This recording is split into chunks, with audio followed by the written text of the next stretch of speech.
ప్రకాశం జిల్లా మార్కాపురం శ్రీ పూల సుబ్బయ్య వెలుగొండ ప్రాజెక్టుకు బడ్జెట్లో 2,000 కోట్ల రూపాయలు కేటాయించవలసిన ప్రభుత్వం శుక్రవారం ప్రవేశపెట్టిన బడ్జెట్లో కేవలం 359 కోట్ల రూపాయలు మాత్రమే కేటాయింపులకు నిరసనగా సిపిఎం సిపిఐ పార్టీల ఆధ్వర్యంలో మార్కాపురం పట్టణంలోని కోర్టు సెంటర్లో నిరసన కార్యక్రమాన్ని నిర్వహించారు.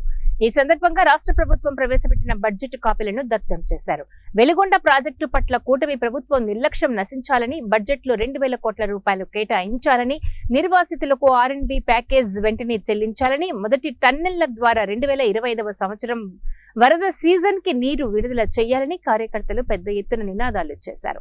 ఈ సందర్భంగా సిపిఎం జిల్లా కార్యదర్శి వర్గ సభ్యులు దగ్గుపాటి సోమయ్య, సిపిఐ ఏరియా కార్యదర్శి అందే నాసరయ్యలు మాట్లాడారు. వారు మాట్లాడుతూ రాష్ట్రంలో అత్యంత తక్కువ ఖర్చుతో 80% పైగా పూర్తయిన శ్రీ పూల సుబ్బయ్య వెలుగొండ ప్రాజెక్టుకు రాష్ట్ర బడ్జెట్లో మొండి చేయి చూపించడం తీవ్రమైన అభ్యంతరకరమని అన్నారు. నశించాలి కూటమి ప్రభుత్వ నిర్లక్ష్య వైఖరి, నశించాలి పశ్చిమ ప్రాంతంపై కూటమి ప్రభుత్వ నిర్లక్ష్య వైఖరి, నశించాలి కూటమి ప్రభుత్వ నిర్లక్ష్య వైఖరి, డౌన్ డౌన్ కూటమి ప్రభుత్వం, డౌన్ డౌన్ పశ్చిమ ప్రాంతంపై కూటమి ప్రభుత్వ నిర్లక్ష్య వైఖరి, డౌన్ డౌన్ పశ్చిమ ప్రాంతంపై నిర్లక్ష్య వైఖరి, కేటాయించాలి వెలుగొండ ప్రాజెక్టుకు 2,000 కోట్లు, కేటాయించాలి వెలుగొండ ప్రాజెక్టుకు 2,000 కోట్లు, కేటాయించాలి 2,000 కోట్లు, కేటాయించాలి వెలుగొండ ప్రాజెక్టు 2,000 కోట్లు, నిలబెట్టుకోవాలి ముఖ్యమంత్రి గారు ఇచ్చినటువంటి హామీని, నిలబెట్టుకోవాలి ముఖ్యమంత్రి గారు ఇచ్చినటువంటి హామీ.